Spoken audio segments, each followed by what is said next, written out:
우병우가 실시간 라이브처럼 압수수색 영장 당하는 거 보셨어요? 그때 SBS가 검찰 수사관을 따라가요. 법원에서 나오던 우병우의 핸드폰하고 자동차에 대한 압수수색을 해요. 그때 우병우 표정이 정말 재밌더만요. 어땠어요? 저는 못 봤습니다. 그 꼭 알아야 뉴스 나갔거든요. 그러니까 그 뉴스는 들었는데 화면을 못 봤어요. 표정이 되게 황당하고 네. 무슨 압수수색이요? 굉장히 당황한 게 보여요. 법원에 나왔던 우병우 전 청와대 민정수석이 재판을 마치고 차에 오르려는 순간 뒤따라 나온 2명의 수사관이 우 전 수석을 덮칩니다. 그리고 우 전 수석에게 압수수색 영장을 꺼내들었습니다. 영장을 집행하려고 하는데 무슨 영장이죠? 휴대폰과 그 차량에 대한 영장 집행을 지금 하려고 합니다. 휴대폰과 차량이요? 예. 서울중앙지검 국정원 수사팀이 우 전 수석의 휴대전화와 차량을 압수수색한 겁니다. 특히 우 전 수석이 현재 쓰고 있는 휴대전화를 확보했습니다. 그래서 우병우의 핸드폰하고 차량에 대한 압수수색을 했거든요. 우병우 지금 2번째 빠져나갔죠. 네. 3번째는 빠져나가기 힘들 거다. 검찰 입장에서는 같은 검찰도 우병우에 의해서 컨트롤되는 검찰이 있었고, 근데 그렇지 않은 쪽 검찰 입장에서는 가장 벼르는 인물 중에 하나가 우병우일 거예요. 우병우에 대한 구속영장이 청구될 것이냐 말 것이냐. 청구되면 이번에도 빠져나갈 수 있을 것이냐 말 것이냐 이런 건데, 여기서 이제 우리가 하나 알아둬야 할 게 하나 있어요. 지금 나오고 있는 뉴스들 중에 그 당시에 국정원 제2차장이 최윤수입니다. 최윤수는 우병우의 대학교 동기 동창이에요. 그래서 우병우에 의해서 사실상 국정원에 꽂혔다라고 보시면 됩니다. 국내정치 담당하는 파트이기도 했고. 근데 실제로 나온 보도들을 쭉 보면 추명호 국장이 우병우에게 직보했다 이런 거거든요. 근데 여기서 이제 추명호가 다시 나오겠지만 이석수 당시의 감찰관 그 뒷조사도 추명호가 했다는 거거든요. 근데 이 추명호가 우병우에게 직보한 게 최윤수 패싱하고 직보한 게 아니라 2차장이면요, 사실상 공무원 직급을 떠나가지고 거의 뭐 장차관급이에요. 이 사람이 우병우를 만나서 맨날 직보할 수는 없잖아요. 그러니까 자기 자신의 끈앞풀인 추명호를 통해 가지고 우병우에게 그걸 직보하게 만들어줬던 게 아니냐 하는 이야기가 지금 있는 거예요. 검찰은 그런 쪽으로 수사를 하고 있는 거고요. 우병우가 그 최윤수 전 국가정보원 2차장하고 수시로 통화를 했다는 거잖아요. 이게 자신들의 휴대폰으로 직접 통화를 할 만큼 용기가 있어 보이는데 우리가 보기에는, 근데 당사자들은 우병우 입장에서는 통신영장 기각이 된 적이 있잖아요. 그러니까 자신이 있었던 것 같아요. 자기는 수사받지 않을 거라는. 그렇지 않고서는 자기 핸드폰으로 기록이 남을 거고 통화 기록이 남을 게 뻔한데 그걸 알면서도 통화를 했다는 건 정상적으로 보이지 않거든요. 사실 검찰 조사 받으러 들어가면 제일 먼저 확인하는 거예요. 이미 그 사람들은 검찰이든 경찰이든 저의 통신 기록을 다 가지고 있어요. 그리고 언제 누구와 얼마만큼 통화했는지 다 아는 상태에서 그 조사를 한단 말이죠. 근데 그거를 우병우가 모를 리가 없잖아요. 실제로 검찰이 조사를 시작하게 되면은 어떤 절차를 통해서 조사를 한다는 거를 다 아는데도 불구하고 이렇게 대놓고 통화를 했다는 거 진짜 그 끝없는 자신감. 요거는 2가지로 봐야 됩니다. 민정수석의 역할이에요. 그러니까 우병우 입장에서는 지금 그쪽도 그런 논리로 몰아가고 있거든요. 국정원에서는 민정수석에게 정보를 보고하게 돼 있다라는 쪽으로 몰고 가고 있는 거예요. 그러니까 우병우 입장에선 그게 불법성이 없다고 쉴드 치기 위한 용도로 쓰고 있는 거예요. 국정농단이 터지기 전에는 이런 일이 어떤 법적인 문제가 되겠어 생각했을 거고, 나중에는 쉴드는 다 그런 방식이에요. 추명호든 최윤수든 두 사람이 전부 다 국정원에서는 민정수석한테 정보를 올리게 돼 있다 이런 개념으로 갖고 오고 있는 거예요.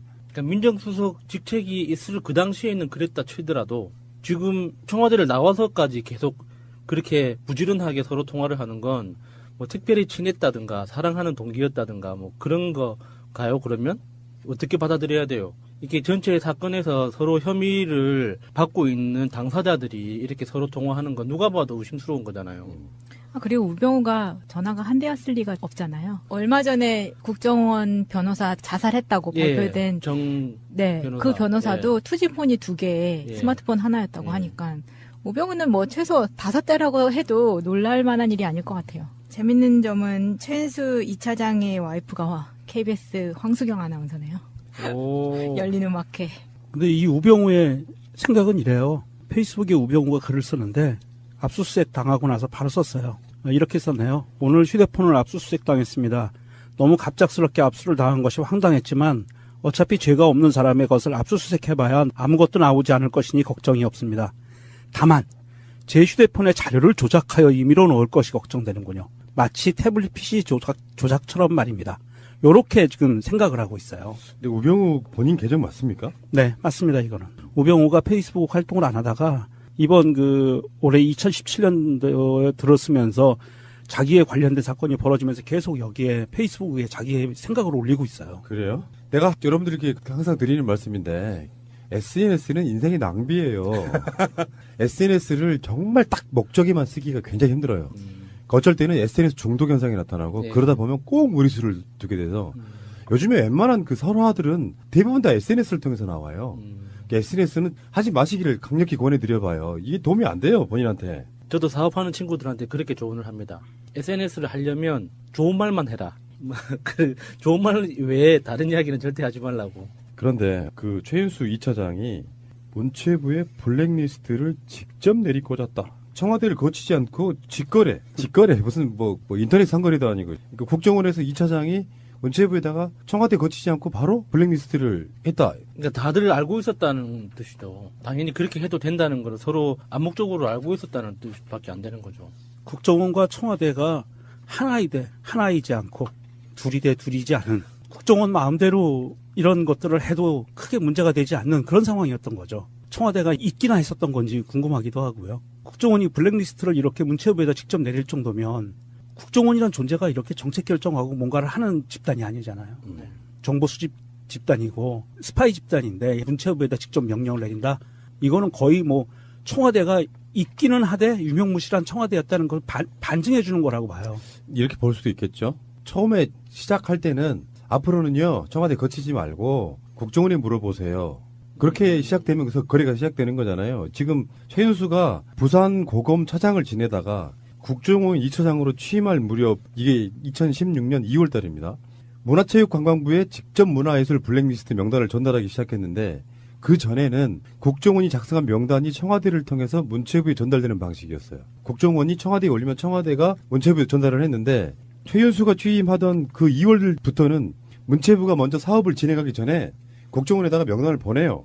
그러면 국정원이 얘 안 돼 해서 그 명단을 배제시키고 사업 이 사람들은 시켜줘 이런 거 있잖아. 지원금 같은 거 내려보낼 때 그런 방식이었다고 해요.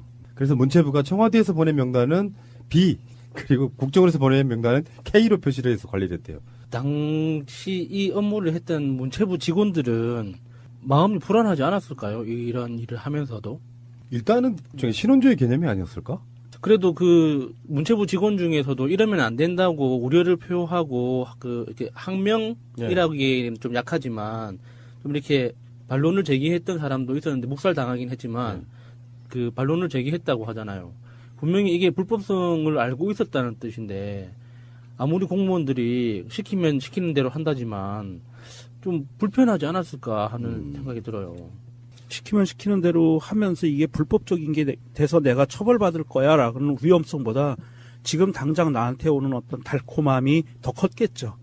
상대적으로. 그러면 그 불법성이 희석이 되죠.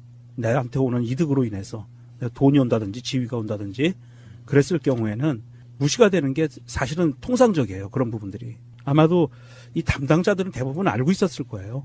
이게 불법적인 거라는 걸. 모르고 있으면 이거는 바보죠. 원칙적으로 누가 처음부터 아주 유력한 사람이 그렇게 해도 돼라는 걸 심어줬기 때문에 가능해지는 일이잖아요. 불법적인 걸 알고 있었다면. 그럼 그게 누구였을까? 뭐 조윤선이었을까? 그 문체부로만 가도 다 마찬가지겠죠. 사실은 정말 바보들이어서 이렇게 시키면 영혼 없이 그냥 했을 수도 있다고 생각이 들거든요. 네, 아마 이게 청와대에서 직접 내려오는 B라고 표시된 문건, 국정원에서 직접 내려오는 K라는 표시된 문건이 두 라인이 쭉 내려온다고 봤을 때 이 문건들을 봤거나 아니면 지시를 받는 입장에서는 야, 이게 청와대의 뜻이고 국정원의 뜻이야. 이건 어길 수 없어라고 생각을 했을 거예요. 불법인 거는 알지만 아마도 그랬을 거고요. 그 안에서 좀 고위직책에 있는 애들은 당연히 당근 때문에 그걸 따라갔을 거고요. 이게 뭐 청와대에서 직접 내려온 건데 뭐 이거 항명할 수가 없는 상황이잖아요. 대부분은. 대통령이 내렸다? 와, 대통령이 직접 지시 내렸는데 나 이거 한 방에 가는 거야. 그 사람 아직도 있어요? 이 말이 나오니까. 자, 그런데 오늘이요. 이석수 전 청와대 특별감찰관이 감찰에 방해받은 정황들을 증언했는데요. 우병우 당시 수석이 감찰권을 남용했고 형사처벌을 압박했다 이렇게 정언했고요. 원래 이게 특별감찰관 개념이 어떤 쪽에 가까우냐면은 약간 공수처의 다른 버전에 가까운 개념이에요. 청와대의 비위 사실이라든지 이런 것들에 대해서 박근혜가 공약해서 나름대로 만들었던 그런 기관이고, 그래서 이게 청와대에 있지도 않았어요. 사무실이 청와대 밖에 있었지. 그러다가 이석수 입장에서는 최순실이라든지 우병우라든지 여러 가지 그 청와대에 근무하는 자들이나 박근혜 측근들이 얼만큼 뭔가 불법적인 걸 하고 있는지에 대한 조사를 하다가 우병우 뒷조사라는 표현이 그럴 거죠. 감찰이라고 하는 게 맞겠죠. 우병우 감찰하다 보니까 드러난 것들이 많았다 보니까 우병우 입장에서는 괘씸한 새끼.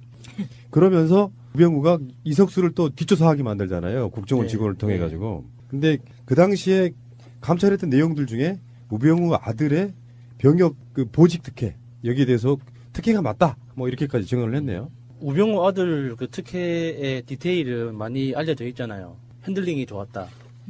이런 것부터 시작해서 코너링이 왜 이래? 핸들링. 죄송합니다. 그 코너링이 좋았다. 이런 것부터 시작해서 잦은 휴가, 근무 일수하고 휴가 일수하고 안 맞는 이상한 정황들, 그런 게 많이 있었죠. 그리고 이제 우병우 그 처가의 회사 이름 있잖아요. 정강. 이 정강에 대해서도 조사를 하려고 했는데 민정수석실하고 경찰 등이 제지를 했다라고 해요. 현재도 사법부에는 최소한 우병우의 라인이 있을 것이다라고 의심받을 정도로 우병우는 청와대 민정수석이라는 지위를 이용해서 사실상의 소통령 이런 느낌이었던 것 같아요. 주요 정보기관, 국정원과 검찰, 경찰 이런 데를 다 사실상 장악하는 상태. 민정수석이라는 사실상의 검찰, 경찰, 국정원 이런 데 모든 라인을 자기가 쥐고 있을 수밖에 없는 사람이기 때문에 이 사람이 권력을 부리면 대통령을 위험에 빠뜨릴 수 있다고. 네. 지금 현재 민정수석은 조국 민정수석이잖아요. 이런 분들은 본분에 맞게 권력으로서가 아니라 대통령의 참모로서의 역할에만 충실하는 거. 그 차이가 좀 있을 거라고 보는 거거든요. 민정수석이 무슨 뜻인지 아세요? 민심을 살피는 그런 뜻 아닌가요? 맞아요. 예. 그런 이유로 만들어졌어요. 예. 근데 나중에는 그게 변질이 되죠.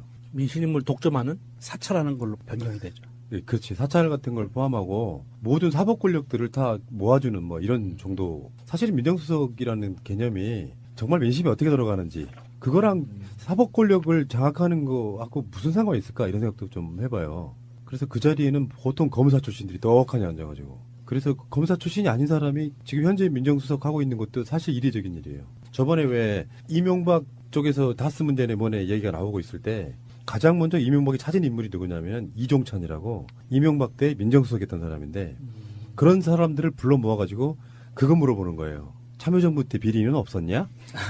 그런 거예요. 우병우 같은 자들, 그러니까 출세 지향적인 자들은 자기의 안위를 위해서도 특별감찰관이 감찰하고 그러면 그 사람을 또 뒷조사해버려.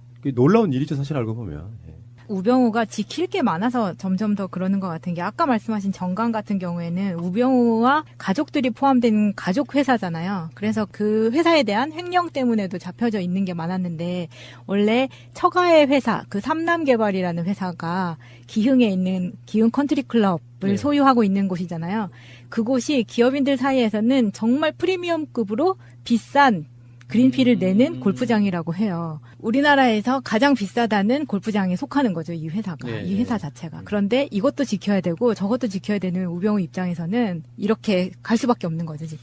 그러니까 정몽준 등 재벌 출신들을 제외하고는요. 역대 공직자 중에 가장 재산이 많은 사람이 우병우예요. 그러니까 반대로 말하면 그게 뭐가 아쉽겠냐 하지만 반대로 말하면 지킬 것도 많은 거죠. 그러니까 우병우가 원래 우병우 집안 자체가 돈이 많아서 이렇게 내 거였다면 상관없죠. 조금 뜯기더라도 여기까지만 이게 뜯기고 팔 한쪽 내주고 나머지는 몸통을 가져가자 이렇게 할 수가 있는데 사실 일종의 대릴사회잖아요. 네. 어린 나이에 사법고시 합격해서 일찍 출세 가도를 달렸기 때문에 그 장인어른 눈에 띄어가지고 이 발탁된 사회잖아요. 그러니까 자기 임무를 해야 되는 거죠. 남자로서의 어떤 좀 씁쓸함 같은 것도 느껴져요. 이렇게 고단한 삶을 살고 있는 사람. 한 번도 자기 인생을 살지 못하는 그런 느낌도 있어요. 우병우의 국정농단의 핵심은 막 빠져나갔지만 자기 자신의 장모와 최순실과의 예. 친분관계. 예.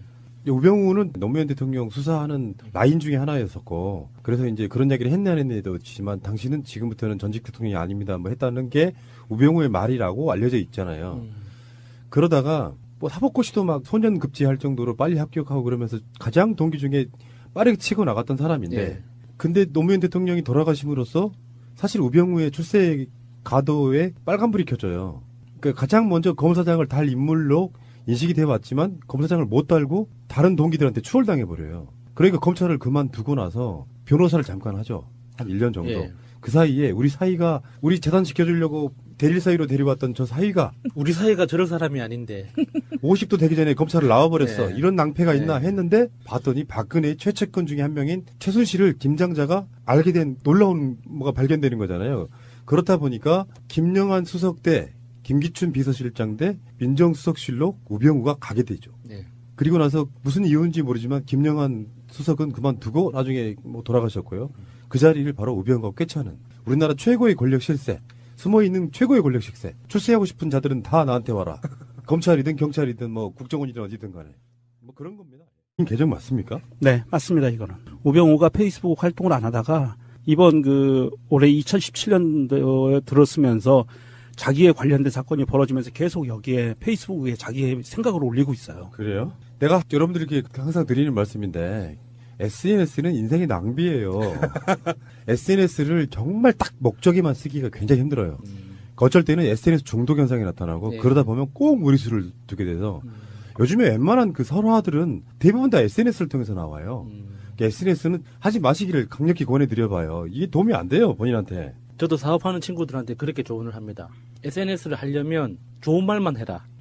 그 좋은 말 외에 다른 이야기는 절대 하지 말라고. 그런데 그 최윤수 2차장이 문체부의 블랙리스트를 직접 내리꽂았다. 청와대를 거치지 않고 직거래 무슨 뭐 인터넷 상거래도 아니고 그러니까 국정원에서 2차장이 문체부에다가 청와대 거치지 않고 바로 블랙리스트를 했다. 그러니까 다들 알고 있었다는 뜻이죠. 당연히 그렇게 해도 된다는 건 서로 암묵적으로 알고 있었다는 뜻밖에 안 되는 거죠.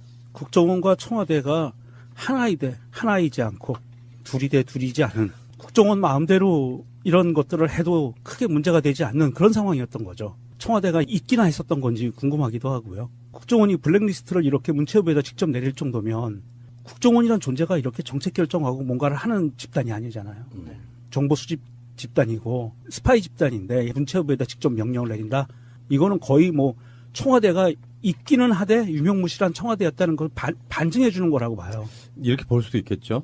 처음에 시작할 때는 앞으로는요 청와대 거치지 말고 국정원에 물어보세요.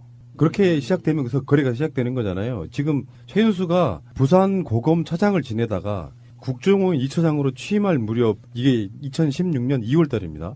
문화체육관광부에 직접 문화예술 블랙리스트 명단을 전달하기 시작했는데 그 전에는 국정원이 작성한 명단이 청와대를 통해서 문체부에 전달되는 방식이었어요. 국정원이 청와대에 올리면 청와대가 문체부에 전달을 했는데 최윤수가 취임하던 그 2월부터는 문체부가 먼저 사업을 진행하기 전에 국정원에다가 명단을 보내요. 그러면 국정원이 얘 안 돼 해서 그 명단을 배제시키고 사업 이 사람들은 시켜줘 이런 거 있잖아. 지원금 같은 거 내려보낼 때 그런 방식이었다고 해요. 그래서 문체부가 청와대에서 보낸 명단은 B 그리고 국정원에서 보낸 명단은 K로 표시를 해서 관리를 했대요. 당시 이 업무를 했던 문체부 직원들은 마음이 불안하지 않았을까요? 이런 일을 하면서도. 일단은 신원조의 개념이 아니었을까? 그래도 그 문체부 직원 중에서도 이러면 안 된다고 우려를 표하고 이렇게 항명이라기에는 좀 약하지만 좀 이렇게 반론을 제기했던 사람도 있었는데 묵살 당하긴 했지만 그 반론을 제기했다고 하잖아요.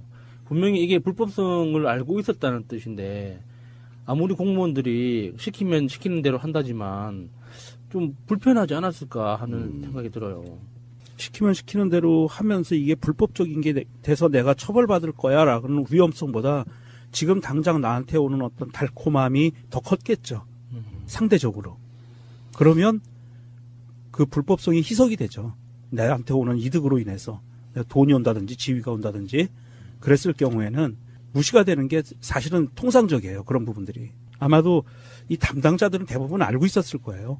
이게 불법적인 거라는 걸.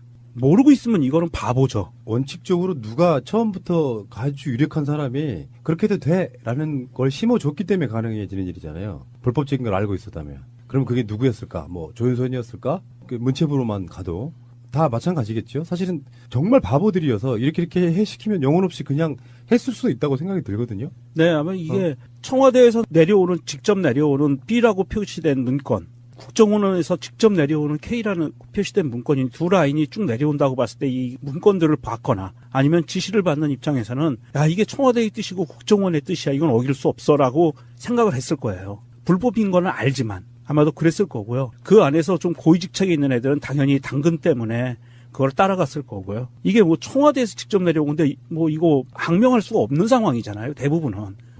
대통령이 내렸다? 와, 대통령이 직접 지시 내렸는데 나 이거 한 방에 가는 거야. 그 사람 아직도 있어요? 이 말이 나오니까. 자, 그런데 오늘이요, 이석수 전 청와대 특별감찰관이 감찰에 방해받은 정황들을 증언했는데요. 우병우 당시 수석이 감찰권을 남용했고 형사처벌을 압박했다 이렇게 증언했고요. 원래 이게 특별감찰관 개념이 어떤 쪽에 가까우냐면은 약간 공수처의 다른 버전에 가까운 개념이에요. 청와대의 비위 사실이라든지 이런 것들에 대해서 박근혜가 공약해서 나름대로 만들었던 그런 기관이고, 그래서 이게 청와대에 있지도 않았어요. 사무실이 청와대 밖에 있었지. 그러다가 이석수 입장 우병우가 실시간 라이브처럼 압수수색 영장 당하는 거 보셨어요? 그때 SBS가 검찰 수사관을 따라가요. 법원에서 나오던 우병우의 핸드폰하고 자동차에 대한 압수수색을 해요. 그때 우병우 표정이 정말 재밌더만요. 어땠어요? 저는 못 봤습니다. 꼭 알아야 뉴스 나갔거든요. 그러니까 그 뉴스는 들었는데 화면을 못 봤어요. 표정이 되게 황당하고 무슨 압수수색이요? 굉장히 당황한 게 보여요. 법원에 나왔던 우병우 전 청와대 민정수석이 재판을 마치고 차에 오르려는 순간 뒤따라 나온 2명의 수사관이 우 전 수석을 덮칩니다. 그리고 우 전 수석에게 압수수색 영장을 꺼내들었습니다. 영장을 집행을 하려고 하는데 무슨 영장이죠? 휴대폰과 그 차량에 대한 영장 집행을 지금 하려고 합니다. 휴대폰과 차량이요? 예. 서울중앙지검 국정원 수사팀이 우 전 수석의 휴대전화와 차량을 압수수색한 겁니다. 특히 우 전 수석이 현재 쓰고 있는 휴대전화를 확보했습니다. 그래서 우병우의 핸드폰하고 차량에 대한 압수수색을 했거든요. 우병우 지금 2번째 빠져나갔죠. 네. 3번째는 빠져나가기 힘들 거다. 검찰 입장에서는 같은 검찰도 우병우에 의해서 컨트롤되는 검찰이 있었고, 근데 그렇지 않은 쪽 검찰 입장에서는 가장 벼르는 인물 중에 하나가 우병우일 거예요. 그 우병우에 대한 구속영장이 청구될 것이냐 말 것이냐. 청구되면 이번에도 빠져나갈 수 있을 것이냐 말 것이냐 이런 건데, 여기서 이제 우리가 하나 알아둬야 할 게 하나 있어요. 지금 나오고 있는 뉴스들 중에 그 당시에 국정원 제2차장이 최윤수입니다. 최윤수는 우병우의 대학교 동기 동창이에요. 그래서 우병우에 의해서 사실상 국정원에 꽂혔다라고 보시면 됩니다. 국내정치 담당하는 파트이기도 했고. 근데 실제로 나온 보도들을 쭉 보면 추명호 국장이 우병우에게 직보했다 이런 거거든요. 근데 여기서 이제 추명호가 다시 나오겠지만 이석수 당시의 감찰관 그 뒷조사도 추명호가 했다는 거거든요. 근데 이 추명호가 우병우에게 직보한 게 최윤수 패싱하고 직보한 게 아니라 2차장이면요, 사실상 공무원 직급을 떠나가지고 거의 뭐 장차관급이에요. 이 사람이 우병우를 만나서 맨날 직보할 수는 없잖아요. 그러니까 자기 자신의 끈앞풀인 추명호를 통해 가지고 우병우에게 그걸 직보하게 만들어줬던 게 아니냐 하는 이야기가 지금 있는 거예요. 검찰은 그런 쪽으로 수사를 하고 있는 거고요. 우병우가 그 최윤수 전 국가정보원 2차장하고 수시로 통화를 했다는 거잖아요. 이게 자신들의 휴대폰으로 직접 통화를 할 만큼 용기가 있어 보이는데 우리가 보기에는, 근데 당사자들은 우병우 입장에서는 통신영장 기각이 된 적이 있잖아요. 그러니까 자신이 있었던 것 같아요. 자기는 수사받지 않을 거라는. 그렇지 않고서는 자기 핸드폰으로 기록이 남을 거고 통화 기록이 남을 게 뻔한데 그걸 알면서도 통화를 했다는 건 정상적으로 보이지 않거든요. 사실 검찰 조사 받으러 들어가면 제일 먼저 확인하는 거예요. 이미 그 사람들은 검찰이든 경찰이든 저의 통신 기록을 다 가지고 있어요. 그리고 언제 누구와 얼마만큼 통화했는지 다 아는 상태에서 그 조사를 한단 말이죠. 근데 그거를 우병우가 모를 리가 없잖아요. 실제로 검찰이 조사를 시작하게 되면은 어떤 절차를 통해서 조사를 한다는 거를 다 아는데도 불구하고 이렇게 대놓고 통화를 했다는 거, 진짜 그 끝없는 자신감? 요거는 두 가지로 봐야 됩니다. 민정수석의 역할이에요. 그러니까 우병우 입장에서는 지금 그쪽도 그런 논리로 몰아가고 있거든요. 국정원에서는 민정수석에게 정보를 보고하게 돼 있다라는 쪽으로 몰고 가고 있는 거예요. 그러니까 우병우 입장에선 그게 불법성이 없다고 쉴드 치기 위한 용도로 쓰고 있는 거예요. 국정농단이 터지기 전에는 이런 일이 어떤 법적인 문제가 되겠어 생각했을 거고, 나중에는 쉴드는 다 그런 방식이에요. 추명호든 최윤수든 두 사람이 전부 다 국정원에서는 민정수석한테 정보를 올리게 돼 있다, 이런 개념으로 갖고 오고 있는 거예요. 그러니까 민정수석 직책이 있을 그 당시에는 그랬다 치더라도 지금 청와대를 나와서까지 계속 그렇게 부지런하게 서로 통화를 하는 건 뭐 특별히 친했다든가 사랑하는 동기였다든가 뭐 그런 거가요? 그러면 어떻게 받아들여야 돼요? 이게 전체 사건에서 서로 혐의를 받고 있는 당사자들이 이렇게 서로 통화하는 건 누가 봐도 의심스러운 거잖아요. 그리고 우병우가 전화가 한 대였을 리가 없잖아요. 얼마 전에 국정원 변호사 자살했다고 발표된 네, 변호사. 그 변호사도 투지폰이 2개, 스마트폰 하나였다고 하니까 우병우는 뭐 최소 5대라고 해도 놀랄 만한 일이 아닐 것 같아요. 재밌는 점은 최은수 2차장의 와이프가 KBS 황수경 아나운서네요. 오. 열린 음악회. 근데 이 우병우의 생각은 이래요. 페이스북에 우병우가 글을 쓰는데 압수수색 당하고 나서 바로 썼어요. 이렇게 썼네요. 오늘 휴대폰을 압수수색 당했습니다. 너무 갑작스럽게 압수를 당한 것이 황당했지만 어차피 죄가 없는 사람의 것을 압수수색해봐야 아무것도 나오지 않을 것이니 걱정이 없습니다.